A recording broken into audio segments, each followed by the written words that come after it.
ನಮಸ್ಕಾರ. ಇವತ್ತು BNSSನ ಮುಂದುವರೆದ ಭಾಗವಾಗಿ ಈ ಹಾಜರಾತಿಯನ್ನು ನಿಗದಿಪಡಿಸುವಂತಹ ನ್ಯಾಯಾಲಯದ ಅವಕಾಶದ ಬಗ್ಗೆ ಇವತ್ತು ನಿಮ್ಮ ಜೊತೆ ನಾನು ಚರ್ಚೆ ಮಾಡ್ತಿದ್ದೀನಿ. Today I am actually discussing the process of the compelling appearance of persons. ಇದು ಕೂಡ ಯೂನಿಟ್ 2ರ ವಿಷಯವಾಗಿದೆ.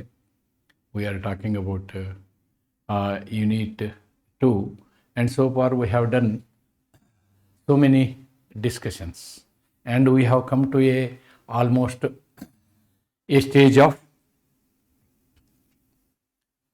ಎನ್ಕ್ವೈರಿ ಆರ್ ಟ್ರಯಲ್ಗೆ ಬೇಕಾದಂತಹ ಎಲ್ಲ ಸಂಬಂಧಪಟ್ಟಂತಹ ಎಲ್ಲ ಹಂತಗಳನ್ನು ನಾನು ನಿಮ್ಮೊಂದಿಗೆ ಈಗಾಗಲೇ ಚರ್ಚೆ ಮಾಡಿದ್ದೀನಿ.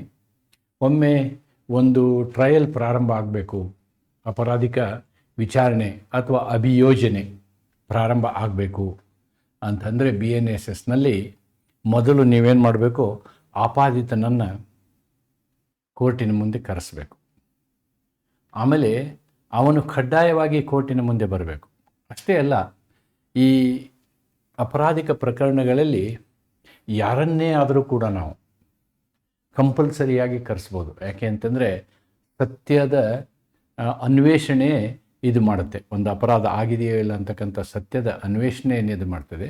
ಆದ್ದರಿಂದ ನಮ್ಮ BNSSನಲ್ಲಿ ಸೆಕ್ಷನ್ 63ರಿಂದ 93ರವರೆಗೆ ಒಬ್ಬ ವ್ಯಕ್ತಿಯನ್ನು ಯಾವ ರೀತಿ ನಾವು ನ್ಯಾಯಾಲಯದ ಮುಂದೆ ಹಾಜರುಪಡಿಸಬೇಕು ಅಂತಕ್ಕಂತಹ ಪ್ರಕ್ರಿಯೆಗಳನ್ನು ವಿವರವಾಗಿ ನಾವು ಇಲ್ಲಿ ಮೆನ್ಷನ್ ಮಾಡಿದ್ದೀವಿ. All those processes are available from section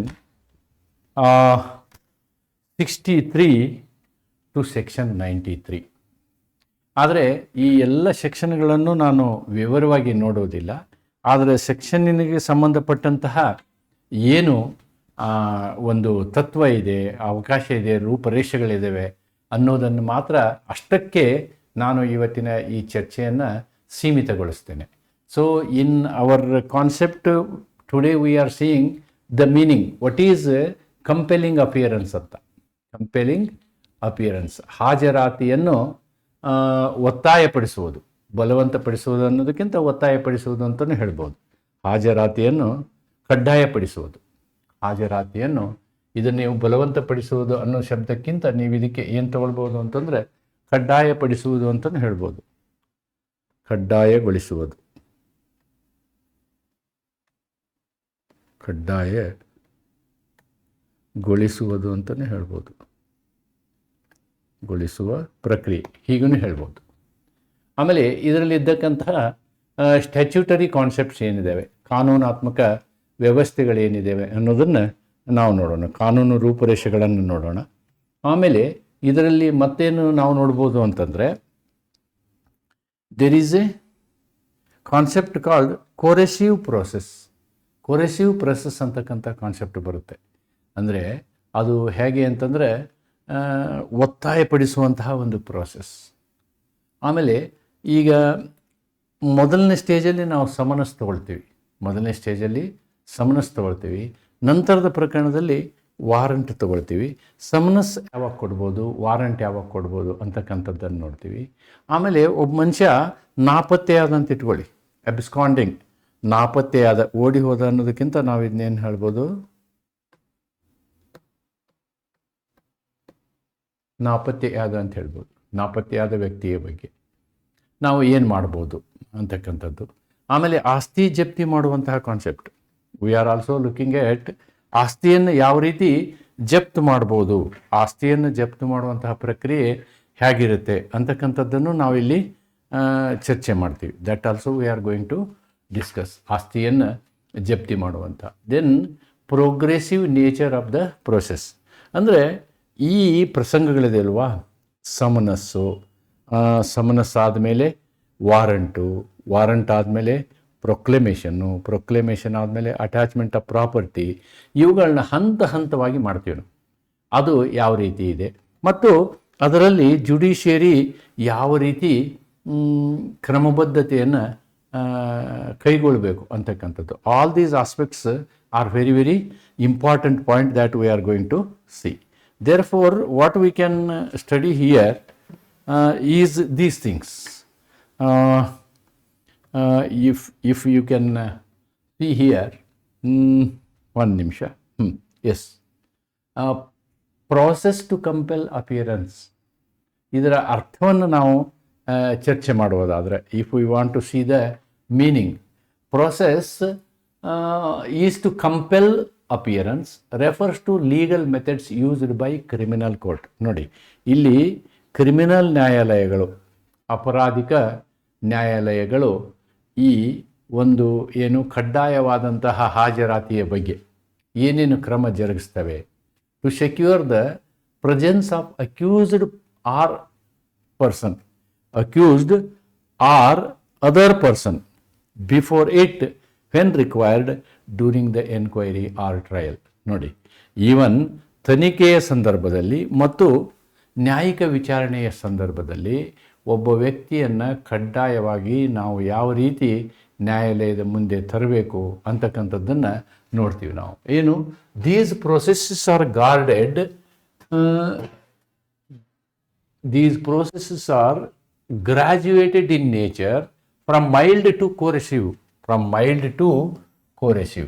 ನೋಡಿ, ಅಂದರೆ ಮೈಲ್ಡ್ನಿಂದ ಕೋರೆಸಿವ್ಗೆ ನಾವು ಶಿಫ್ಟ್ ಆಗ್ತೀವಿ. ಮೊದಲೇ ನಾವೇನು ಹೇಳ್ತೀವಿ, ಮೈಲ್ಡ್ ಪ್ರೋಸೆಸ್ಸನ್ನು ಮಾಡ್ತೀವಿ, that is nothing but summons. Then coercive, ಒತ್ತಾಯ ಮಾಡ್ತೀವಿ ಅವರಿಗೆ. ಕೋರೆಸಿವ್ ಅಂದರೆ ಅವ್ರ ಮೇಲೆ ಒತ್ತಾಯವನ್ನು ಹೇರುವುದು. ಒತ್ತಾಯನ ನಾವೇನು ಮಾಡ್ತೀವಿ, ವಾರಂಟ್ ಇಶ್ಯೂ ಮಾಡ್ತೀವಿ.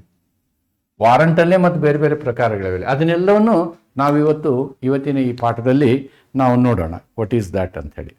ಸ್ಟ್ಯಾಚ್ಯೂಟರಿ ಸ್ಕೀಮ್ ಯಾವ ರೀತಿ ಇರ್ತದೆ, ನಮ್ಮ ಸ್ಕೀಮ್ ಹೇಗಿದೆ ಅನ್ನೋದನ್ನು ನೀವು ನೋಡೋದಾದರೆ, ಮೊದಲ ಹಂತ ಸಮನಸ್. ನೋಡಿ, ಇದು ಸೆಕ್ಷನ್ 63ರಿಂದ 71ರವರೆಗೆ ಇದು ಸಮನಸ್ ಬಗ್ಗೆ ಚರ್ಚೆ ಆಗ್ತದೆ. ಸಮನಸ್ಸನ್ನು ಯಾವ ರೀತಿ ಇಶ್ಯೂ ಮಾಡಬೇಕು, all those things will come. ಆಮೇಲೆ ಸೆಕ್ಷನ್ 73ರಿಂದ 72ರಿಂದ 83ರವರೆಗೆ ನಾವೇನು ಮಾಡ್ತೀವಿ, ವಾರಂಟ್, ದಸ್ತಗಿರಿ ಮಾಡುವಂಥದ್ದು. ಅಂದರೆ ಒಬ್ಬ ವ್ಯಕ್ತಿಯನ್ನು ಹಿಡ್ಕೊಂಡು ಬರೋದು ಅಂತೀವಿ ನಾವು, ದಸ್ತಗಿರಿ ಮಾಡುವಂಥದ್ದು. ಆಮೇಲೆ ಘೋಷಣೆ ಮತ್ತು ಜಪ್ತಿ ಮಾಡ್ತೀವಿ. ಏನು ಘೋಷಣೆ ಅಂದರೆ ಏನು, ಜಪ್ತಿ ಅಂದರೆ ಏನು ಅನ್ನೋದನ್ನು ನಾವು ವಿವರವಾಗಿ ನೋಡೋಣ. These are provided under chapter 6 of BNS. ಅದನ್ನೊಂದು ನಾವು ನೆನ್ಪಿಟ್ಕೋಬೇಕು. ಇದು BNSSನ 6ನೇ ಅಧ್ಯಾಯದಲ್ಲಿ ಬರುವಂತಹ ಒಂದು 6ನೇ ಅಧ್ಯಾಯ ಪೂರ್ಣ ಈ ಎಲ್ಲ ಸ್ಟೇಜ್ಗಳಿಗೆ ಸೀಮಿತವಾಗಿದೆ. 6ನೇ ಅಧ್ಯಾಯದಲ್ಲಿ ಈ 3 ಹಂತಗಳನ್ನು ನೋಡ್ತೀವಿ ನಾವು. ಅಂದರೆ ಸೆಕ್ಷನ್ 63ರಿಂದ ಹಿಡ್ಕೊಂಡು ಸೆಕ್ಷನ್ 89ರವರೆಗೆ ಈ ರೇಂಜ್ ಆಫ್ ಸೆಕ್ಷನ್ಸನ್ನು ನೀವು ಪರೀಕ್ಷೆಯಲ್ಲಿ ಬರೀಬೇಕಾಗ್ತದೆ. ಈ ವ್ಯಕ್ತಿಯನ್ನು ಇದಕ್ಕೆ ತರಬೇಕಾದ್ರೆ ನಾವೇನು ಮಾಡಬೇಕು ಅಂತೇಳಿ. ಆಮೇಲೆ ಮೊದಲನೆಯದಾಗಿ ನಾವು ಸಮನಸ್ ಅಂದರೆ ಏನು ನೋಡೋಣ. ಸಮನ್, ಮೊದಲ ಮತ್ತು ಸೌಮ್ಯ ಪ್ರಕ್ರಿಯೆ. ಸಾಮಾನ್ಯವಾಗಿ ನಾವೇನು ಮಾಡ್ತೀವಿ ಅಂದರೆ, ಮೊದಲು ಒಬ್ಬ ವ್ಯಕ್ತಿಗೆ ಸಮನಸ್ ಕೊಡ್ತೀವಿ, ಅದನ್ನು ನೋಟಿಸು ಅನ್ಬೋದು ನೀವು. ಬಟ್ ಕೋರ್ಟಿನ ಭಾಷೆಯಲ್ಲಿ ಅದಕ್ಕೆ ನಾವೇನು ಹೇಳ್ತೀವಿ, ಸಮನಸ್ ಅಂತ ಹೇಳ್ತೀವಿ. Summons is a written order of the court directing a person to appear at a specified time and place. ನೋಡಿ, summons is a written order ಅಂದರೆ ನಾವು ಲಿಖಿತವಾಗಿ ಮಾಡಿದಂತಹ ಒಂದು ಆಜ್ಞೆ ಇದು. ಇದನ್ನು ನ್ಯಾಯಾಧೀಶರೇ ಮಾಡ್ತಾರೆ, ಮ್ಯಾಜಿಸ್ಟ್ರೇಟ್ ಅವರು ಒಂದು ಲಿಖಿತವಾದ ಆದೇಶವನ್ನು ಮಾಡ್ತಾರೆ. ಆ ಆದೇಶವನ್ನು ಆ ವ್ಯಕ್ತಿಗೋಸ್ಕರ ಜಾರಿಗೊಳಿಸಲಾಗ್ತದೆ, ಆ ವ್ಯಕ್ತಿಗೆ ಕಳಿಸಲಾಗ್ತದೆ. ಅದನ್ನು that will be send to a person. ಯಾರು ಕೋರ್ಟಿನ ಮುಂದೆ ಹಾಜರಾಗಬೇಕು ಅಂತಕ್ಕಂಥ ವ್ಯಕ್ತಿಗೆ ಕಳಿಸ್ತೀವಿ. ಅದರಲ್ಲಿ ಅತಿ ಪ್ರಮುಖವಾಗಿ ನಾವು ಏನು ಬರೆದಿರ್ತೀವಿ ಅಂತಂದರೆ, ಅವನು ಯಾವತ್ತೂ ಹಾಜರಾಗಬೇಕು ಮತ್ತು ಯಾವ ಸಮಯದಲ್ಲಿ ಯಾವ ಜಾಗದಲ್ಲಿ ಹಾಜರಾಗಬೇಕು ಅಂತಕ್ಕಂಥದ್ದನ್ನು ನಾವಲ್ಲಿ ಕ್ಲಿಯರಾಗಿ ಬರೆದಿರ್ತೀವಿ. We have in summons these 3 things are first and primary, ಇವನ್ನ ಹೇಳಿರ್ತೀವಿ. ಆಮೇಲೆ ಇದರದ್ದು ಕಾನೂನಾತ್ಮಕ ಪರಿಣಾಮ ಏನು ನೋಡಿ. ಒಮ್ಮೆ ಸಮನಸ್ ಇಶ್ಯೂ ಆದಮೇಲೆ ನೋಡಿ, ಸಮನಸ್ ಈಸ್ ಲೀಸ್ಟ್ ಕೋರೆಸಿವ್ ಅಂತ ಹೇಳ್ತೀವಿ. ಅತಿ ಕಡಿಮೆ ಒತ್ತಾಯದ ಕಡಿಮೆ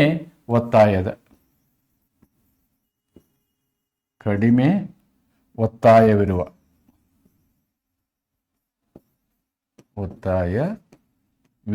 ಒಂದು ಪ್ರಕ್ರಿಯೆ ಇದು.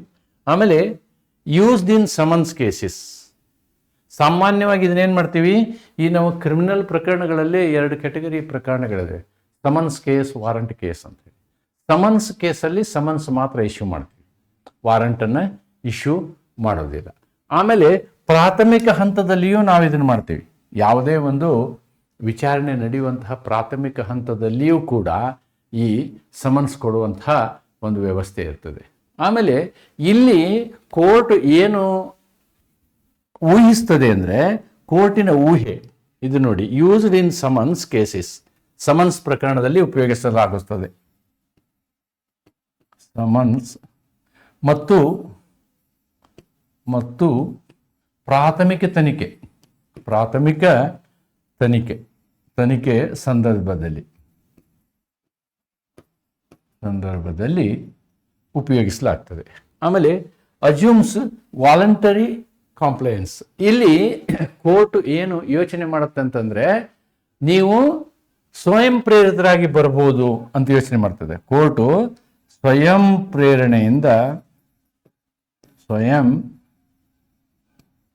ಪ್ರೇರಣೆಯಿಂದ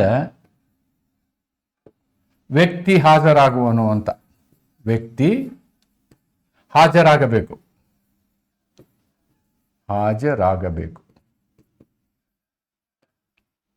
ಎಂಬುದು ಕೋರ್ಟಿನ ಅನಿಸಿಕೆಯಾಗಿರುತ್ತದೆ. This is the feeling of the court ಆ ರೀತಿ ಯೋಚನೆಯನ್ನು ಮಾಡ್ತದೆ. ವಾಲಂಟರಿಯಾಗಿ ಬರ್ತಾರೆ ಇವರು ಅನ್ನೋದನ್ನು ಯೋಚನೆ ಮಾಡುತ್ತಾರೆ. ಆಮೇಲೆ ಒಂದು ವೇಳೆ ಇದ್ರ ಪರಿಣಾಮ ಏನಾಗುತ್ತೆ ಅಂತ ನಾವು ನೋಡುವುದಾದರೆ, if we want to see the effect of this failure to obey, ನೋಡಿ, ಒಂದು ವೇಳೆ ಸಮನಸ್ಸಿಗೆ ಸ್ಪಂದಿಸದೆ ಹೋದರೆ, ಸಮನಸ್ಸು ಹೇಳಿದ ದಿನ ಅಥವಾ ಸಮನಸ್ಸು ಕೊಟ್ಟಂತಹ ಸಮಯದಲ್ಲಿ ಆ ಜಾಗಕ್ಕೆ ಬರದೇ ಹೋದರೆ ಏನಾಗುತ್ತೆ ಅಂತಂದ್ರೆ, ಮುಂದಿನ ಹಂತ ಏನು, ವಾರಂಟ್. ಎಂಥ ವಾರಂಟು? ದಸ್ತಗಿರಿ ಮಾಡುವ ವಾರಂಟ್. ಆ ವ್ಯಕ್ತಿಯನ್ನು ಬಂಧಿಸುವಂತಹ ಒಂದು ಆಜ್ಞೆಯನ್ನು ಕೋರ್ಟ್ ಹೊರಡಿಸ್ತದೆ. This is what is the concept of summons. The concept of summons is this one. This is the concept.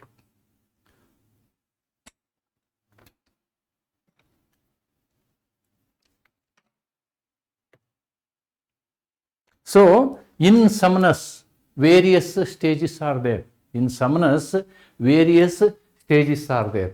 ಈ ಸಮನಸ್ನಲ್ಲಿ ಏನು ಮಾಡಬೇಕಾಗುತ್ತೆ ಅಂತಂದರೆ, ಆಫೀಸರು ಜಡ್ಜೆ ಸೈನ್ ಮಾಡಬೇಕು. The magistrate has to sign, plus it must have a seal.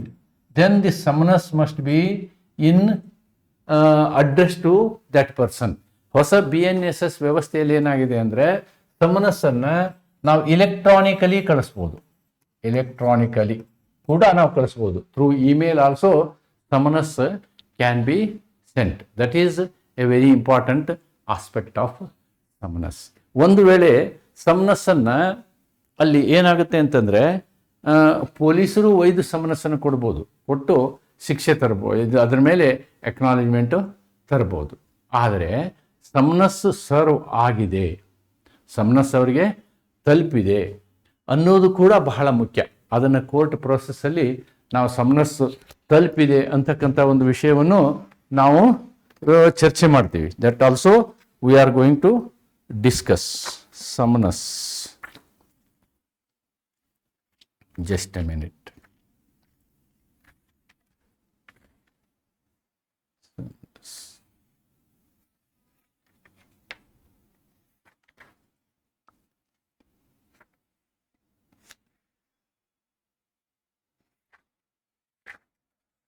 ಈ ಸಮನಸ್ಸನ್ನು ಕೊಡೋಕ್ಕೆ ಹೋದಂಥವರು, ಸಾಮಾನ್ಯವಾಗಿ ಸಮನಸ್ಸು ಏನಿರುತ್ತೆ, ಡುಪ್ಲಿಕೇಟಲ್ಲಿ ಇರುತ್ತೆ. This is in duplicate. ಸಮನಸ್ಸನ್ನು ಸರ್ವ್ ಮಾಡಲಿಕ್ಕೆ ಏನಾದರೂ ಪೊಲೀಸರು ಹೋದರೆ ಅಥವಾ ಅದಕ್ಕೆ ನಿಗದಿಪಡಿಸಿದಂತಹ ವ್ಯಕ್ತಿ ಹೋದರೆ, ಅವರು ಒಂದು ಕಾಪಿ ಮೇಲೆ ಅವ್ರ signature ತಗೋಬೇಕಾಗ್ತದೆ.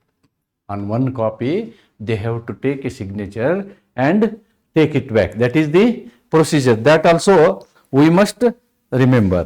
And in case of summons to public sectors, corporates, ಕಂಪನಿಗಳಿಗೆ ಸಮನ್ಸ್ ಕೊಡಬೇಕಾದ್ರೆ, if it is to be given to a company, it is given to a company or corporation, ಇವ್ರಿಗೆ ಕೊಡಬೇಕಾದ್ರೆ it can be given to their secretary, CMD or director or designated person, ಅವ್ರಿಗೂ ನಾವೇನು ಮಾಡ್ಬೋದು, ಕೊಡ್ಬೋದು. ಆ ಪ್ರಾವಧಾನವನ್ನು ನಾವು ಈ ಒಂದು ಇದರಲ್ಲಿ ಮಾಡಿದ್ದೀವಿ. That is all available here, right. Then ಸಮನಸ್ನ ಔಟ್ಸೈಡ್ ಲೋಕಲ್ ಲಿಮಿಟ್ಸ್ಗೆ ಹೆಂಗೆ ಕಳಿಸೋದು? ಔಟ್ಸೈಡ್ ಲೋಕಲ್ ಲಿಮಿಟ್ಸ್ಗೆ ಕಳಿಸ್ಬೇಕಾದ್ರೆ ಈ ಸಮನಸ್ಸನ್ನು ನಮ್ಮ ಸ್ಥಳೀಯ ಏರಿಯಾದಲ್ಲಿ ಇತ್ತಂದರೆ ನೇರವಾಗಿ ನಮ್ಮ ಪೊಲೀಸರು ಸಮನಸ್ಸನ್ನು ಕಳಿಸ್ತಾರೆ. ಅದೇ ಈ ಒಂದು ವ್ಯವಸ್ಥೆ ಆ ವ್ಯಕ್ತಿ ಏನಾದರೂ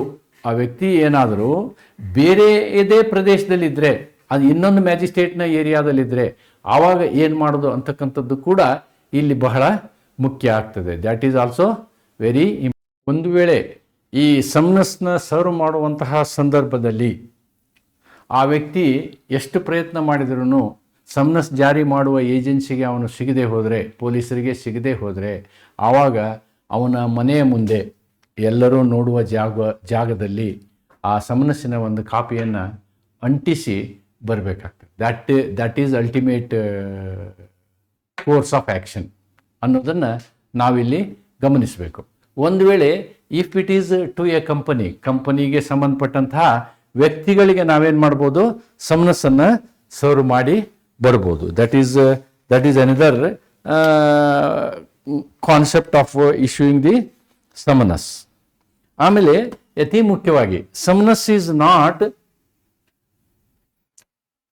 is not to be issued if this is the local area of a magistrate.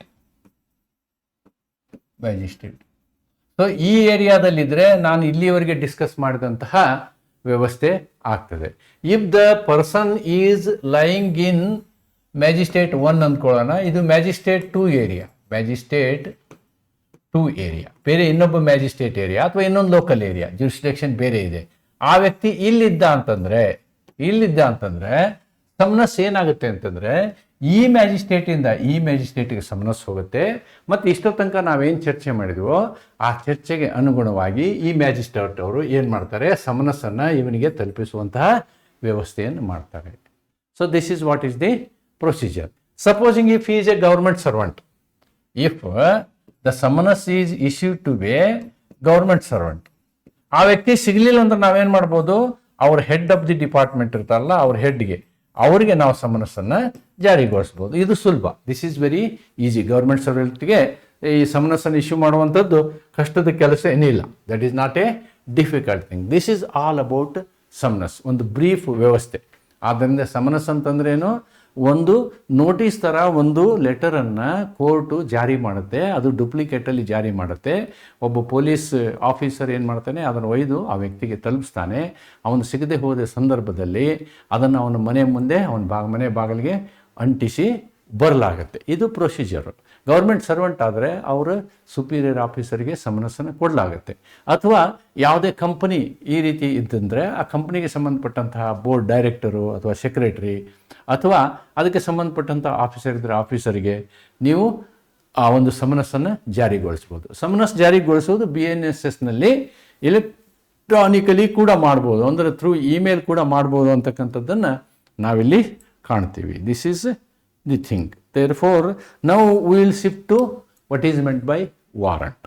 This is another very important thing. ಅಂದರೆ ಸಮನಸ್ಸನ್ನು ಕೊಡುವಲ್ಲಿ ನಮ್ಮ ಪ್ರಯತ್ನ ವಿಫಲ ಆದಲ್ಲಿ ಅಂತಂದರೆ ಅವನು ಸಿಗೋದೇ ಇಲ್ಲ, ಬರೋದೇ ಇಲ್ಲ ಅಂತ ಇಟ್ಕೊಳ್ಳಿ. ಈವನ್ ಆಫ್ಟರ್ ಸರ್ವಿಂಗ್, ಅವನ ಮನೆಯ ಬಾಗಿಲಿಗೆ ಅಂಟಿಸಿ ಬಂದ ನಂತರವೂ ಕೂಡ ಆ ವ್ಯಕ್ತಿ ಸಮನಸ್ಸಿಗೆ ಜಗ್ಲಿಲ್ಲ ಅಂತ ಏನು ಮಾಡ್ತೀವಿ ನಾವು, then we will go for the concept of warrant. So warrant is a next step. Warrant is a next step. It starts from section 72. 72 ನಲ್ಲಿ ನಾವು ವಾರಂಟ್ ಬಗ್ಗೆ ನೋಡ್ತೀವಿ. It starts from 72 and ultimately summons ends at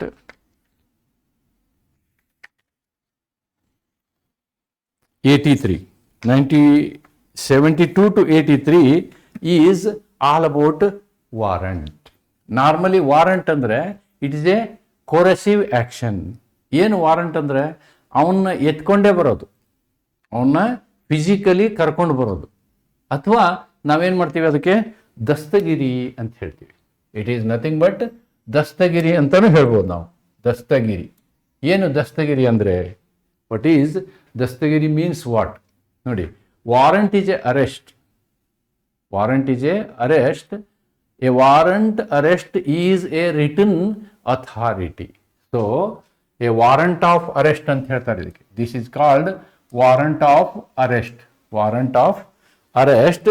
it is in the written form. It is in the written form. It is in the written form, written authority. This written authority is issued by the court. See, this is a order of the court. This is a order of the court empowering the police officer. ನೋಡಿ, ಇಲ್ಲಿ ನಾವು ಏನು ಮಾಡ್ತೀವಿ ಅಂದರೆ, police ಅಧಿಕಾರಿಗೆ ನಾವು ಒಂದು police ಆಫೀಸರ್ಗೆ ನಾವೇನು ಮಾಡ್ತೀವಿ, ಒಂದು ಅಧಿಕಾರವನ್ನು ಕೊಡ್ತೀವಿ. ಏನು ಮಾಡಲಿಕ್ಕೆ? ಆ ವ್ಯಕ್ತಿಯನ್ನ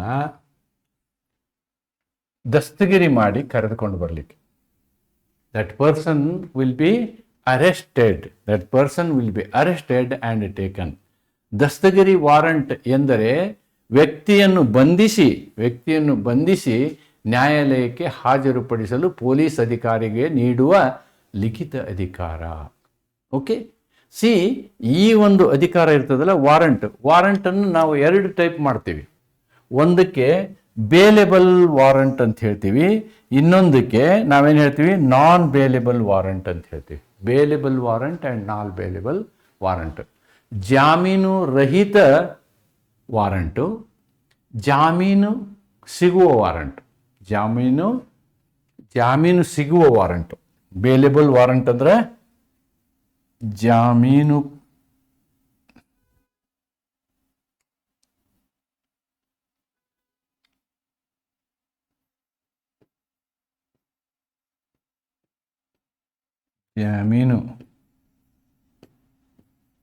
ದೊರೆಯುವ warrant.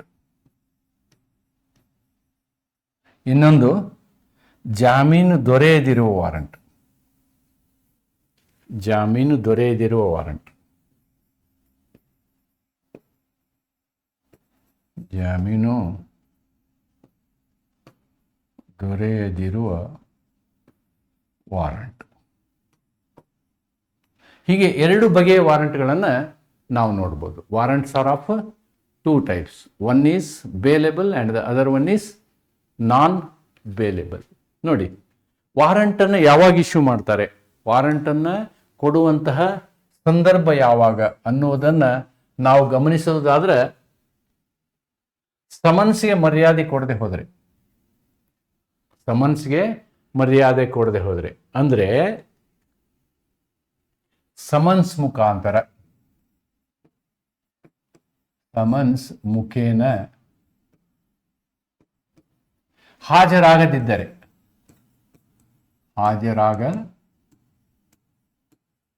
This is point number 1, right. ಆಮೇಲೆ ಗಂಭೀರ ಅಪರಾಧದ ಸಂದರ್ಭದಲ್ಲಿ, ದಿಸ್ ಈಸ್ ಪಾಯಿಂಟ್ ನಂಬರ್ 2, ಗಂಭೀರ ಅಪರಾಧ,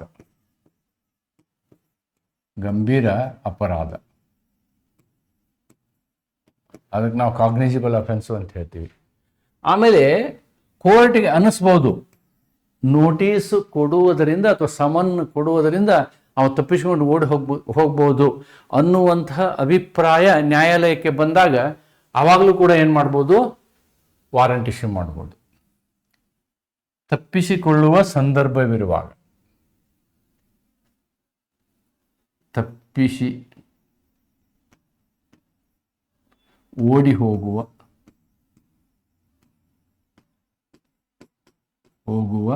ಸಂದರ್ಭದಲ್ಲಿ ಇದು ಮೂರನೆಯ ಹಂತ. ಆಮೇಲೆ ನ್ಯಾಯಾಲಯದ ಪ್ರಕ್ರಿಯೆಗಳನ್ನು ತಿರಸ್ಕರಿಸಿದ ಸಂದರ್ಭದಲ್ಲಿ, ಡಿಸ್ಒಬಿಡಿಯನ್ಸ್, ಪಾಲನೆಯಾಗದ ನ್ಯಾಯಾಂಗ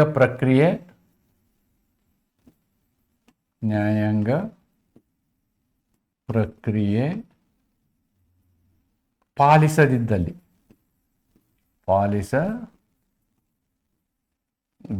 ಈ ಸಂದರ್ಭದಲ್ಲಿಯೂ ಕೂಡ ನಾವೇನು ಮಾಡ್ಬೋದು, ವಾರಂಟನ್ನು ಇಶ್ಯೂ ಮಾಡ್ಬೋದು. ಇಷ್ಟೆಲ್ಲ ಸಂದರ್ಭಗಳಲ್ಲಿ ವಾರಂಟನ್ನು ಇಶ್ಯೂ ಮಾಡಲಾಗ್ತದೆ. That is very very important.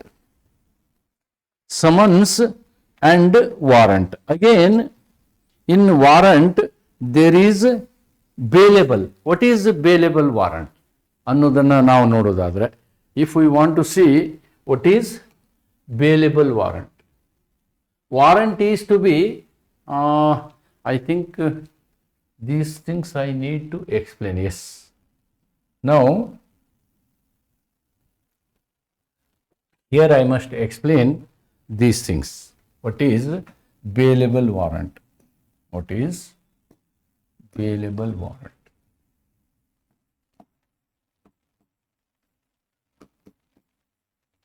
Bailable warrant. Bailable ವಾರೆಂಟ್ನ ಪ್ರಕರಣದಲ್ಲಿ ಯಾವುದು ಜಾಮೀನು ಸಿಗುವಂತಹ ಒಂದು ದಸ್ತಗಿರಿ ಆಜ್ಞೆ ಇದ್ದರೆ ಅವನು ಶ್ಯೂರಿಟಿ ಕೊಟ್ಟರೆ, there can be surety, there can be security. ಏನು ನಾವು ವಾರಂಟಲ್ಲಿ ಬರೆದಿರ್ತೀವಿ what is to be taken from him ಅಂತ, ಅಂದರೆ ಒಂದು ವಾರಂಟ್ನಲ್ಲಿ ಅವನಿಂದ ಏನು ಜಾಮೀನು ತಗೋಬೋದು ಅಂತ ಬರೆದಿರ್ತೀವಿ. ಆ ಥರನಾದಂತಹ ಭದ್ರತೆಯನ್ನು ಅವನು ಒದಗಿಸಿದರೆ, ಭದ್ರತೆ ಅಂದರೆ ಅವನು ಹೊಲದ ಡಾಕ್ಯುಮೆಂಟ್ ಕೊಡ್ಬೋದು, ಮನೆಯ ಡಾಕ್ಯುಮೆಂಟ್ ಕೊಡ್ಬೋದು, ಅಥವಾ ದುಡ್ಡು ಡಿಪಾಸಿಟ್ ಮಾಡಿ ಈ ರೀತಿ ಏನಾದರೂ ಒಂದು ಭದ್ರತೆಯನ್ನು ನಾವು ಈ ಬೇಲೆಬಲ್ ವಾರಂಟಲ್ಲಿ ಬರೆದಿರ್ತೀವಿ ಏನು ತಗೋಬೇಕು ಅಂತ. ಅದನ್ನು ಅವನು ಕೊಟ್ಟರೆ ಅರೆಸ್ಟ್ ಮಾಡುವ ಅವಶ್ಯಕತೆ ಇಲ್ಲ, ಅವನು ನಿಗದಿಪಡಿಸಿದ ದಿವಸ ಬಂದ್ರಾಯಿತು. ಅದ್ರ ಜೊತೆಗೆ ನಾವೇನು ಮಾಡ್ಬೋದು, ಎಸ್ ಭದ್ರತೆ ಅಂದರೆ ಇದಲ್ಲ, ಇದು ಭದ್ರತೆ. ಸೆಕ್ಯೂರಿಟಿ ಈಸ್ ಭದ್ರತೆ.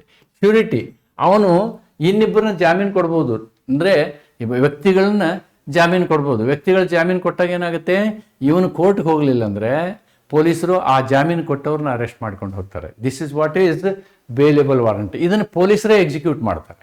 This is executed by the police himself ಅನ್ನೋದನ್ನು ನೀವಿಲ್ಲಿ ಗಮನಿಸಬೇಕು. This is all about warrant. Warrant ಅಂದರೆ ದಸ್ತಗಿರಿ ಮಾಡುವಂಥದ್ದು. ಒಂದು ವೇಳೆ ಇಲ್ಲಿ ಏನಾಗ್ತದೆ ಅಂದರೆ, ಒಬ್ಬ ವ್ಯಕ್ತಿಯನ್ನು ದಸ್ತಗಿರಿ ಮಾಡ್ತೀವಿ ಅಂದರೆ ಅವನು ಇಂಥ ದಿವಸ ಕೋರ್ಟಿಗೆ ಕರ್ಕೊಂಬರ್ಬೇಕು ಅಂತ ಇರ್ತದೆ. ಅವನು ಮೊದಲೇ ಸಿಕ್ಕು ಅವನು ಹಿಡ್ಕೊಂಡು ಬಂದರೆ ಅವನ್ನ ಏನು ಮಾಡಬೇಕಾಗತ್ತೆ, ಇವರು ತಮ್ಮ ಕಸ್ಟಡಿಯಲ್ಲಿ ಇಟ್ಕೊಂಡು ಅವತ್ತಿನ ದಿವಸ ಪೊಲೀಸ್ ಸ್ಟೇಷನ್ ತರಬೇಕಾಗ್ತದೆ. ಆವಾಗ 24 ಗಂಟೆಗಳ ಒಳಗಡೆ ಅವನಿಗೆ ಮ್ಯಾಜಿಸ್ಟ್ರೇಟ್ ಮುಂದೆ ಒಂದ್ಸಲ ಹಾಜರುಪಡಿಸಬೇಕಾಗ್ತದೆ. That is a compulsory rule. ಅದನ್ನು ಮಾಡಬೇಕು. ಆಮೇಲೆ ಇನ್ನೊಮ್ಮೆ ಏನಾಗುತ್ತೆ ಅಂತಂದರೆ, ಈ ವ್ಯಕ್ತಿ ಇನ್ನೊಂದು ಜ್ಯೂರಿಸ್ಡಿಕ್ಷನ್ನಲ್ಲಿದ್ದರೆ, ಇನ್ನೊಂದು ಜ್ಯೂರಿಸ್ಡಿಕ್ಷನ್ ಅಂದರೆ ನಾನಿಲ್ಲಿ ನಿಮಗೊಂದು ಕಾನ್ಸೆಪ್ಟನ್ನ ಹಿಂದೆ ತೋರಿಸಿದೆ. I have shown you, yes, this concept.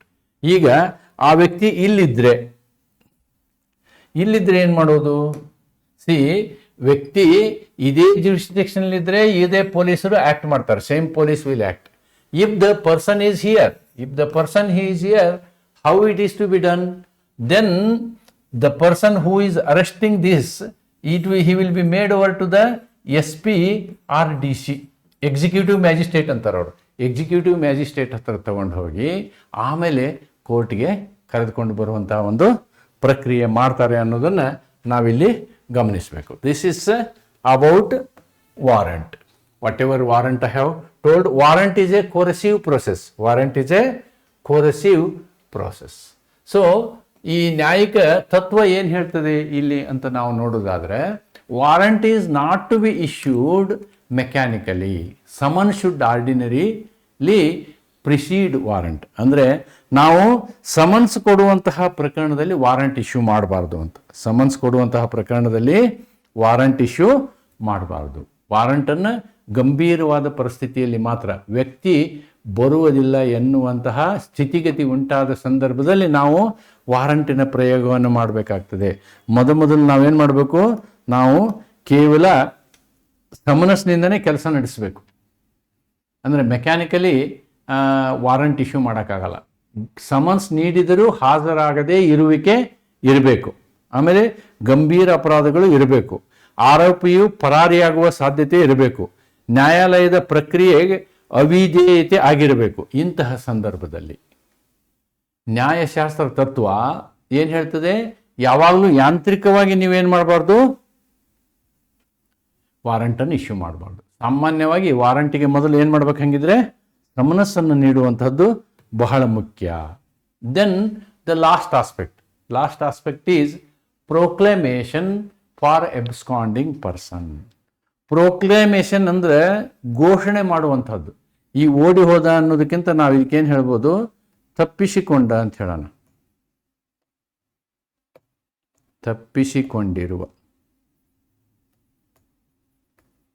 ತಪ್ಪಿಸಿಕೊಂಡಿರುವ ವ್ಯಕ್ತಿಯ ವಿಷಯದಲ್ಲಿ ಏನು ಮಾಡೋದು? ಅವನು ಏನಾಗಿರ್ತಾನೆ? ಕಣ್ಮರೆ ಆಗಿರ್ತಾನೆ, ಯಾರಿಗೂ ಕಾಣಿಸ್ಲಾರ್ದಂಗೆ ತಪ್ಪಿಸ್ಕೊಂಡಿರ್ತಾನೆ. When a court believes that a person against whom warrant is issued is absconding, ಕಾಣೆಯಾಗಿದ್ದಾನೆ, ತಪ್ಪಿಸಿಕೊಂಡಿದ್ದಾನೆ, ಕಾಣೆಯಾಗಿದ್ದಾನೆ. ಎಬ್ಸ್ಕಾಂಡ್ ಅಂದ್ರೆ ಕಾಣೆಯಾಗಿದ್ದಾನೆ. ಆರ್ ಕನ್ಸೀಲಿಂಗ್ ಹಿಮ್ಸೆಲ್ಫ್, ಮುಚ್ಕೊಂಡಿದ್ದಾನೆ, ಯಾರ್ದೋ ಮನೇಲಿ ಇರ್ತಾನೆ, ಯಾರಿಗೂ ಗೊತ್ತಾಗ್ಲಾರ್ದಂಗೆ ಇರ್ತಾನೆ. It may issue a proclamation. Court ಒಂದು ಘೋಷಣೆ ಪತ್ರವನ್ನು ಹೊರಡಿಸ್ತದೆ, ಇಂತಿಂಥ ವ್ಯಕ್ತಿ ಕಾಣೆಯಾಗಿದ್ದಾನೆ ಅಂಥೇಳಿ. ಅದನ್ನು, ಆ ಪ್ರೊಕ್ಲಮೇಷನನ್ನು ಅವ್ರ ಮನೆ ಹತ್ರ ಆ ಆರ್ಡರ್ನ ಒಯ್ದು ಅಂಟಿಸ್ತಾರೆ. ಆಮೇಲೆ ಕೋರ್ಟಿನ ಪ್ರಿಮೈಸಿಸ್ನಲ್ಲಿ ಅಂಟಿಸ್ತಾನೆ, ಕಾಣೆಯಾಗಿದ್ದಾನೆ, ಇವನನ್ನು ಅರೆಸ್ಟ್ ಮಾಡಬೇಕು, ಈ ವ್ಯಕ್ತಿ ಕಾಣೆಯಾಗಿದ್ದಾನೆ ಅಂತಕ್ಕಂಥ ಪ್ರೊಕ್ಲಮೇಷನನ್ನು ಮಾಡಲಾಗ್ತದೆ. ಆಮೇಲೆ ಈ ಪ್ರೊಕ್ಲಮೇಷನ್ ಯಾವ ರೀತಿ ಮಾಡ್ತಾರೆ ಅನ್ನೋದನ್ನು ನೋಡಿ.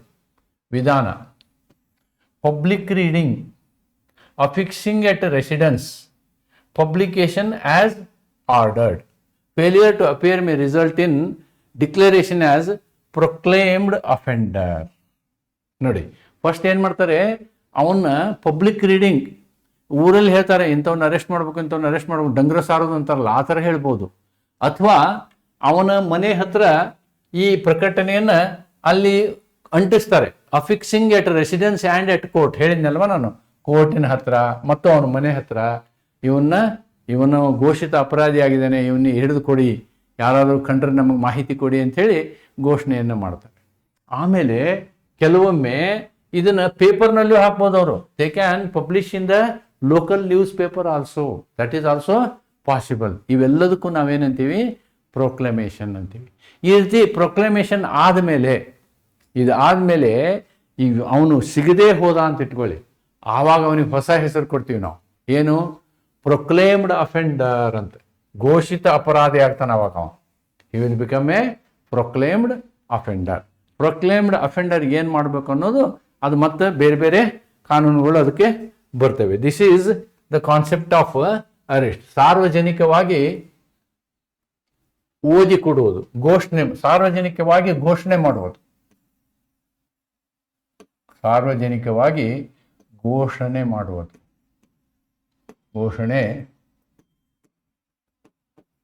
ಮಾಡುವುದು, ಓಕೆ, ಇದು ಒಂದು ಕಡೆ. ನಿವಾಸ ಸ್ಥಳದಲ್ಲಿ ಹಾಗೂ ನ್ಯಾಯಾಲಯದಲ್ಲಿ ಈ ಘೋಷಣಾ ಪತ್ರವನ್ನು ಅಂಟಿಸೋದು. ಘೋಷಣಾ ಪತ್ರ ಏನಿರ್ತದೆ, ಆರ್ಡರ್ ಇರ್ತದೆ, ಇದು ಪ್ರೊಕ್ಲಮೇಷನ್ ಆರ್ಡರ್ನ ಅಂಟಿಸೋದು. ನ್ಯಾಯಾಲಯ ಆದೇಶದಂತೆ ಪ್ರಕಟಣೆ ಮಾಡುವುದು. ನ್ಯಾಯಾಲಯ ಏನು ಹೇಳ್ಬೋದು? ನೀವು ಲೋಕಲ್ ನ್ಯೂಸ್ ಪೇಪರಲ್ಲಿ ಕೊಡು ಅಂತ ಹೇಳ್ಬೋದು, ಅಪರಾಧ ಗಂಭೀರ ಆಗಿದ್ದಲ್ಲಿ. ಆಮೇಲೆ ಅವನನ್ನು ಪ್ರಕಟಿತ ಅಪರಾಧಿ ಅಥವಾ ಘೋಷಿತ ಅಪರಾಧಿ ಎಂದು ಪರಿಗಣಿಸಬಹುದು. ಘೋಷಿತ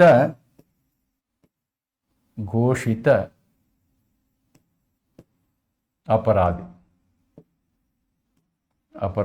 ಅಂಥೇಳಿ ಕೋರ್ಟ್ ಆಮೇಲೆ ಏನು ಮಾಡುತ್ತೆ? ಸಿಗದೇ ಹೋದ ಪ್ರಸಂಗದಲ್ಲಿ ಘೋಷಿತ ಅಪರಾಧಿ ಅವನು ಅಂಥೇಳಿ ಡಿಕ್ಲರೇಷನ್ ಮಾಡುತ್ತೆ. Right? Then the last process.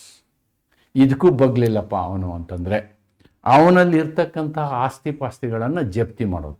ಒಟ್ಟು ಅವನು ಕೋರ್ಟಿಗೆ ಬರೋ ಹಾಗೆ ಮಾಡ್ಲಿಕ್ಕೆ ಏನು ಬೇಕೋ ಎಲ್ಲ ಪ್ರಯತ್ನವನ್ನು ಮಾಡ್ಬೋದು. ಇದು ಕೊನೆಯ ಹಂತ. This is our last process. Attachment of property, ಆಸ್ತಿಯನ್ನು ಜಪ್ತಿ ಮಾಡೋದು, ಮುಟ್ಟುಗೋಲು ಹಾಕೋದು. If the proclaimed person fails to appear. ನೋಡಿ, ಅವನ್ನ ನಾವೇನು ಮಾಡಿದ್ದೀವಿ, ಘೋಷಿತ ಅಪರಾಧಿ ಅಂತ ಮಾಡಿರ್ತೀವಿ. ಘೋಷಿತ ಅಪರಾಧಿ ಅಂತ ಮಾಡಿರ್ತೀವಿ. ಈ ಘೋಷಿತ ಅಪರಾಧಿ ಅವನು ಪ್ರತ್ಯಕ್ಷ ಆಗೋದೇ ಇಲ್ಲ, ಕೋರ್ಟ್ ಮುಂದೆ ಬರೋದೇ ಇಲ್ಲ. ಆವಾಗ ಕೋರ್ಟ್ ಮೇ ಆರ್ಡರ್, ಕೊನೆಗೆ ಕೋರ್ಟ್ ಏನು ಮಾಡ್ತದೆ, ಇನ್ನೊಂದು ಆಜ್ಞೆಯನ್ನು ಹೊರಡಿಸ್ತದೆ, ಇನ್ನೊಂದು ಆದೇಶವನ್ನು ಹೊರಡಿಸ್ತದೆ. ಏನು? Attachment of his movable and immovable property. ಅವನ ಚರಾಸ್ತಿ ಮತ್ತು ಸ್ಥಿರಾಸ್ತಿಗಳನ್ನು ಮುಟ್ಟುಗೋಲು ಹಾಕಿಕೊಳ್ಳಲಿಕ್ಕೆ ನ್ಯಾಯಾಲಯ ಮತ್ತೊಂದು ಆದೇಶವನ್ನು ಹೊರಡಿಸ್ತದೆ. ಘೋಷಣೆಯ ನಂತರವೂ ಹಾಜರಾಗದಿದ್ದರೆ ವ್ಯಕ್ತಿಯ ಚರ ಮತ್ತು ಸ್ಥಿರಾಸ್ತಿ, ವ್ಯಕ್ತಿಯ ಚರ ಮತ್ತು ಸ್ಥಿರಾಸ್ತಿ ಜಪ್ತಿ ಮಾಡಬಹುದು. Attachment is ancillary, not punitive. Its object is to secure appearance, not punishment. ನೋಡಿ, ಒಂದು ವೇಳೆ ಅವ ಬಂದು ಹಾಜರಾದ್ರೆ ನಾವೇನು ಮಾಡ್ತೀವಿ, ಅವನ ಅಟ್ಯಾಚ್ಮೆಂಟ್ ಮಾಡಿದ ಪ್ರಾಪರ್ಟಿನ ವಾಪಸ್ ರಿಲೀಸ್ ಮಾಡ್ತೀವಿ. ಅದನ್ನೇನು ಪರ್ಮನೆಂಟಾಗಿ ಮುಟ್ಕೊಂಡು ಹಾಕೋದಿಲ್ಲ. ನಾವು ಆ ರೀತಿಯಾದಂತಹ ಅಟ್ಯಾಚ್ಮೆಂಟ್ ಮಾಡುವ ಉದ್ದೇಶ ಏನಿರ್ತದೆ ಅಂತಂದರೆ ಅವನ ಹಾಜರಾತಿ. ಅವನು ಹಾಜರಾದ್ರೆ ನಾವೇನು ಮಾಡ್ಬೋದು, ಆ ಪ್ರಾಪರ್ಟಿನ ರಿಲೀಸ್ ಮಾಡ್ಬೋದು. ಇದರಲ್ಲಿ ಒಂದಷ್ಟು ಸಿವಿಲ್ ಶೂಟ್ಗಳು ಕ್ರಿಯೇಟ್ ಆಗಿಬಿಡ್ತವೆ. ಸಿವಿಲ್ ಶೂಟ್ಗಳು ಕ್ರಿಯೇಟ್ ಆಗಿಬಿಡ್ತವೆ. ನಾವು ಯಾವುದೇ ಒಂದು ಆಸ್ತಿಯನ್ನು ಈಗ ಮುಟ್ಟುಗೋಲು ಹಾಕ್ತೀವಿ ಅಂತ ಇಟ್ಕೊಳ್ಳಿ, ಆ ಮುಟ್ಟುಗೋಲು ಹಾಕಿದಂಥ ಆಸ್ತಿ 100% ಅವನದೇ ಇರಬೇಕು. If it is a joint property, if there is somebody is also having a claim in that will come in to question. ಆ ರೀತಿ ಆ ಆಸ್ತಿ ಪಾಸ್ತಿ ಮೂರನೇ ವ್ಯಕ್ತಿಗೂ ಸಂಬಂಧಿತ್ತು ಅಂತ ಇಟ್ಕೊಳ್ಳಿ, ಥರ್ಡ್ ಪಾರ್ಟಿಗೂ ಸಂಬಂಧಿತ್ತು ಅಂತ ಇಟ್ಕೊಳ್ಳಿ. ಆವಾಗ ಆ ವ್ಯಕ್ತಿ ಏನು ಮಾಡಬೇಕು ಅಂತಂದ್ರೆ 30 ದಿನದ ಒಳಗಡೆ, ವಿದಿನ್ 30 ಡೇಸ್ ಅವನು ಏನು ಮಾಡಬೇಕು, ಮ್ಯಾಜಿಸ್ಟ್ರೇಟ್ಗೆ ಇನ್ಫಾರ್ಮ್ ಮಾಡಬೇಕು. In this property my claim is also there, I am having a right on this property ಅಂಥೇಳಿ ಇವನು ಅದರ ಮೇಲೆ ಕ್ಲೇಮ್ ಮಾಡ್ಬೋದು. Third party, it may be a joint owner, or it may be the shareholder of the property. ಆವಾಗ the court will examine. ಈ court examine ಮಾಡಿದ ಮೇಲೆ ಆವಾಗಲೂ ಕೋರ್ಟ್ಗೂ ಮತ್ತು ಇವರಿಗೆ ಹೊಂದಾಣಿಕೆ ಆಗಲಿಲ್ಲ ಅಂತಂದ್ರೆ this person may file a civil suit. ಇವ್ರೇನು ಮಾಡಬೇಕು, ಸಿವಿಲ್ ಶೂಟ್ ಹಾಕಬೇಕು. ಈ ಸಿವಿಲ್ ಶೂಟ್ ಡಿಸ್ಪೋಸ್ ಆಗೋ ತನಕ ಆಸ್ತಿ ಪೆಂಡೆನ್ಸಿಯಲ್ಲಿ ಇರುತ್ತೆ. So then civil suit when it is getting dispose, then the effect of attachment will come in to force. Progressive nature. ಆಮೇಲೆ ಈ ಪ್ರಾಪರ್ಟಿ ಅಟ್ಯಾಚ್ಮೆಂಟ್ ಮಾಡಿದ್ದು ಅಂತಹ ಪ್ರಾಪರ್ಟಿ ಏನಾದ್ರು ಪೆರಿಷಬಲ್ ಪ್ರಾಪರ್ಟಿ ಇತ್ತು ಅಂತಂದರೆ ಅದಕ್ಕೆ ರಿಸೀವರ್ನ ಅಪಾಯಿಂಟ್ಮೆಂಟ್ ಮಾಡಿ ಅದನ್ನು ಸೇಲ್ ಮಾಡುವಂತಹ ಚಾನ್ಸು ಇರುತ್ತೆ. Yes, and the final point is progressive nature of the process. ನಮ್ಮ ಈ ಪ್ರೋಸೆಸ್ ಹೆಂಗಿದೆ ಅಂತಂದರೆ ಹಂತವಾಗಿದೆ. ಇದು ಹಂತವಾಗಿದೆ, ಸ್ಟೆಪ್ ಬೈ ಸ್ಟೆಪ್ ಎಸ್ಕಲೇಷನ್. ಒಬ್ಬ ವ್ಯಕ್ತಿಯನ್ನು ನಾವು ಕ್ರಿಮಿನಲ್ ವ್ಯಾಪ್ತಿಯಲ್ಲಿ ತರಬೇಕು ಅಂತಂದರೆ ಮೊದಲು ನಾವೇನು ಮಾಡ್ತೀವಿ, ನಂಬರ್ 1 ವಿ ಡೂ ಸಮನ್ಸ್ ಜಾರಿಗೊಳಿಸ್ತೀವಿ. ಸಮನ್ಸ್ಗೆ ಅವನು ಬರದೇ ಹೋದ ಪಕ್ಷದಲ್ಲಿ ವಾರಂಟ್ ಜಾರಿಗೊಳಿಸ್ತೀವಿ. ವಾರಂಟ್ಗೆ ಅವನು ಬರದೇ ಹೋದ ಪಕ್ಷದಲ್ಲಿ ಅವನ ಅರೆಸ್ಟಿನ ಬಗ್ಗೆ ಘೋಷಣೆ ಮಾಡ್ತೀವಿ. ಆ ಘೋಷಣೆ ಮಾಡಿ ಮೇಲೆ ಬರಲಿಲ್ಲ ಅಂತಂದ್ರೆ ಅವ್ನಿಗೆ ಏನು ಹೇಳ್ತೀವಿ ನಾವು, ಪ್ರೊಕ್ಲೇಮ್ಡ್ ಅಫೆಂಡರ್ ಅಂತ ಹೇಳಿ ಬಿರುದು ಕೊಡ್ತೀವಿ. ಅದು ಆದಮೇಲೆ ಅವನ ಮೇಲೆ ಒತ್ತಡ ತರಲಿಕ್ಕೆ ಅವನಲ್ಲಿ ಇರ್ತಕ್ಕಂಥ ಆಸ್ತಿಯನ್ನು ಜಪ್ತಿ ಮಾಡುವಂಥ ಪ್ರಕ್ರಿಯೆಯನ್ನು ಮಾಡ್ತೀವಿ. So all these process are involved in our criminal jurisprudence of BNSS to bring him to the track of law. Safeguards. ಕೋರ್ಟ್ಗಳು ಏನೇನು ಇಂಥ ವಿಷಯದಲ್ಲಿ ಏನನ್ನು ಗಮನಿಸಬೇಕು ಕೋರ್ಟು ಅನ್ನೋದನ್ನು ನೀವೇನಾದರೂ ನೋಡುವುದಾದರೆ, ಕೋರ್ಟ್ ಮಸ್ಟ್ ರೆಕಾರ್ಡ್ ರೀಸನ್ಸ್. ಯಾವುದೇ ಸಂದರ್ಭದಲ್ಲಿ ಕೋರ್ಟ್ಗಳೇನು ಮಾಡಬೇಕು, ರೀಸನ್ನ ರೆಕಾರ್ಡ್ ಮಾಡಬೇಕು. ಫಾರ್ ಎಕ್ಸಾಂಪಲ್, ಸಮನ್ ಇಶ್ಯೂ ಮಾಡಿದ್ದಾರೆ. ಸಮನ್ ಇಶ್ಯೂ ಮಾಡಿದ ಮೇಲೆ ವಾರಂಟ್ ಇಶ್ಯೂ ಮಾಡಬೇಕು ಅಂತಂದರೆ ಸಮನ್ ಸರ್ವ್ ಆಗದೆ ಇರೋದಕ್ಕೆ ರೆಕಾರ್ಡ್ ಮಾಡಬೇಕು. ಸಮನ್ನು ಅವನಿಗೆ ಸರ್ವ್ ಆಗಿಲ್ಲ ಅನ್ನೋದ್ರ ಬಗ್ಗೆ, ಅಥವಾ ಸಮನ್ಗೆ ಅವನು ರೆಸ್ಪಾಂಡ್ ಮಾಡಿಲ್ಲ ಅನ್ನೋದ್ರ ಬಗ್ಗೆ, ಅವನ ಮನೆ ಮುಂದೆ ಅಂಟಿಸಿ ಬರುವಂಥದ್ದು ಫೈನಲ್ ಸ್ಟೇಜು. ಅಷ್ಟು ಮಾಡಿದರೂ ಆ ವ್ಯಕ್ತಿ ಬಂದು ಹಾಜರಾಗಿಲ್ಲ ಅನ್ನುವ ಒಂದು ಕಾರಣವನ್ನು ದಾಖಲಿಸಿ ಏನು ಮಾಡಬೇಕು, ನೆಕ್ಸ್ಟ್ ಅವರು ವಾರಂಟನ್ನು ಇಶ್ಯೂ ಮಾಡಬೇಕು. ವಾರಂಟನ್ನು ಸುಮ್ಮನೆ ಮೆಕ್ಯಾನಿಕಲಿ ಇಶ್ಯೂ ಮಾಡೋಕ್ಕಾಗಲ್ಲ. ನೀವು ಸಮನ್ಸ್ ಇಶ್ಯೂ ಮಾಡುವ ಎಲ್ಲ ಪ್ರಕ್ರಿಯೆಗಳ ಹಂತವನ್ನು ಏನು ನೀವು ಕಂಪ್ಲೀಟ್ ಮಾಡಬೇಕು. Then personal liberty under article 21 is protected. So this is actually inter related. ಅಂದರೆ ಸುಮ್ಮನೆ ಯಾವುದೇ ವ್ಯಕ್ತಿಯ ಮೇಲೆ ವಾರಂಟ್ ಇಶ್ಯೂ ಮಾಡಲಿಕ್ಕೆ ಆಗೋದಿಲ್ಲ.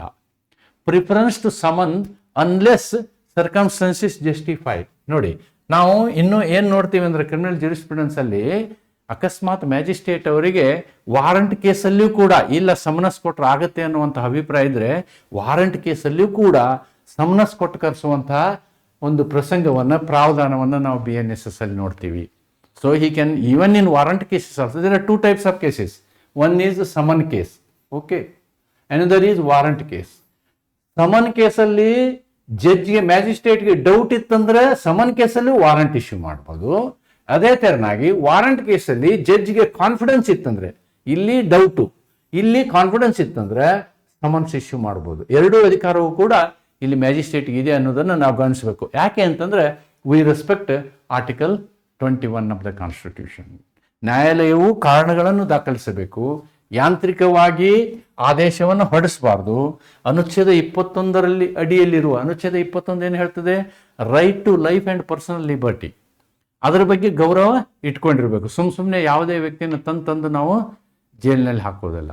ಪರಿಸ್ಥಿತಿಗಳು ವಾರಂಟ್ಗೆ ನ್ಯಾಯ ಒದಗಿಸದ ಹೊರತು ಸಮನ್ಸ್ ಆದ್ಯತೆ ನೀಡಬೇಕು. ಅಂದರೆ ವಾರಂಟಿನ ಅವಶ್ಯಕತೆ ಇರಲಾರ್ದಂಥ ಸಂದರ್ಭದಲ್ಲಿ ನಾವು ಸಮನ್ಸ್ ಮಾಡಬೇಕು ಹೊರತು ಮೊದಲನೇ ನಾವು ಅಸ್ತ್ರವನ್ನೇ ವಾರಂಟ್ ಆಗಿ ಬಳಸಬಾರದು.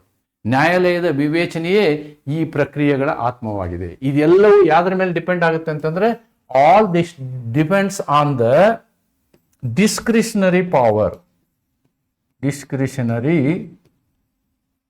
Power of magistrate. ನ್ಯಾಯಾಧೀಶರ ವಿವೇಚನಾಧಿಕಾರದ ಮೇಲೆ ಅವಲಂಬಿತವಾಗಿರ್ತದೆ.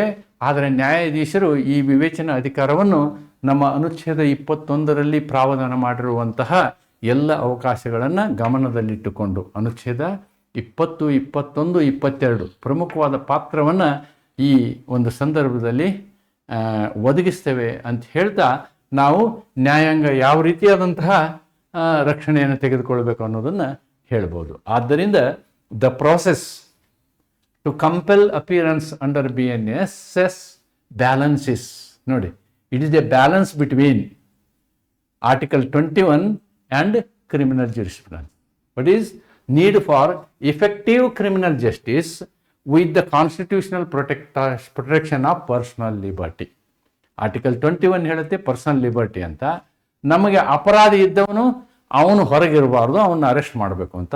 ಇವೆರಡರ ಮಧ್ಯದ ಸಮತೋಲನವನ್ನು ನಾವು ಮಾಡಲಿಕ್ಕೆ ಈ ಎಲ್ಲ ಅವಕಾಶಗಳನ್ನು ನಾವೇನು ಮಾಡಿದ್ದೀವಿ, ಈ ಅನೇಕ ಸೆಕ್ಷನ್ಗಳಲ್ಲಿ ಚಾಪ್ಟರ್ 6 ಮಾಡಿದ್ದೀವಿ. ಚಾಪ್ಟರ್ 6 ವಿವರವಾಗಿ ನಾವು ಇವನ್ನೆಲ್ಲವನ್ನು ಬರೆದಿದ್ದೀವಿ. Chapter 6 it is all available in chapter 6. ಎಲ್ಲ ಯಾವ ಸಂದರ್ಭದಲ್ಲಿ ಏನು ಮಾಡಬೇಕು ಅನ್ನೋದು ಸಂಪೂರ್ಣವಾದ ವಿವರ ಚಾಪ್ಟರ್ 6 ನಿಮಗೆ ಸಿಗ್ತದೆ.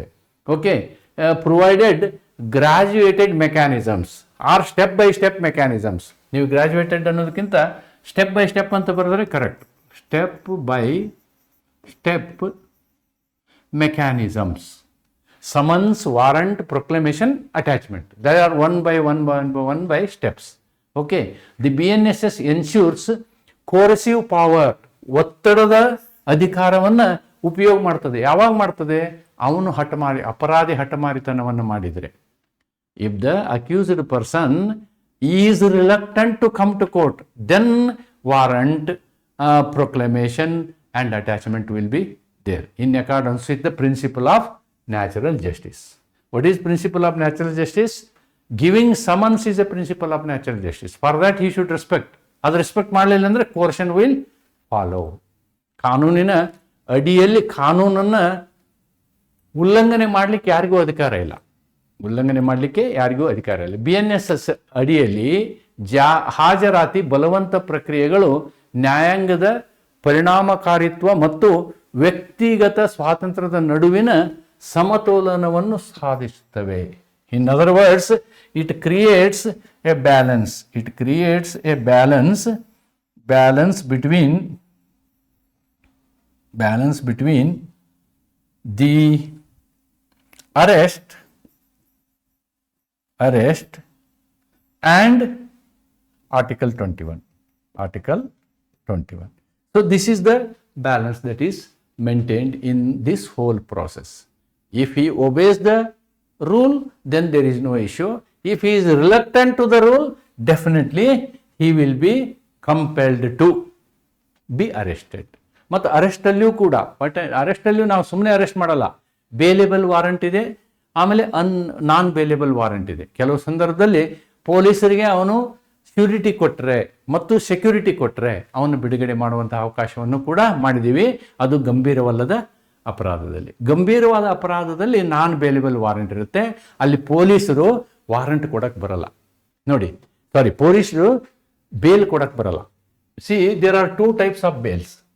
ನಾನ್ ಬೇಲೇಬಲ್ ವಾರಂಟ್, ಬೇಲೇಬಲ್ ವಾರಂಟ್ ಅಂದರೆ ಬೇಲೇಬಲ್ ವಾರಂಟ್ ಅಲ್ಲಿ ಪೊಲೀಸರಿಗೆ ಜಾಮೀನು ಕೊಡಕ್ಕೆ ಅಧಿಕಾರ ಇರುತ್ತೆ. ಪೊಲೀಸರಿಗೆ ಜಾಮೀನು ಕೊಡಕ್ಕೆ ಅಧಿಕಾರ ಇರುತ್ತೆ. Power of bail. Police has power of bail, power of giving bail. ಎಲ್ಲಿ ಸಿಗುತ್ತೆ ಇವರಿಗೆ power? It is written in the warrant itself. It is written in the warrant itself. ಅಂತ ವಾರಂಟಿಗೆ ನಾವೇನಂತೀವಿ? ಬೇಲೇಬಲ್ ವಾರಂಟ್ ಅಂತೀವಿ. ಏನು bale ವಾರಂಟ್ನಲ್ಲಿ surety security ಏನು ತಗೋಬೇಕು ಅನ್ನೋದನ್ನು ಇದರಲ್ಲಿ ಬರೆದಿರ್ತೀವಿ. ನಾನ್ ಬೇಲೇಬಲ್ ವಾರಂಟ್ ಹಂಗಲ್ಲ. Police has to arrest. Police no power. Police no power to give bale.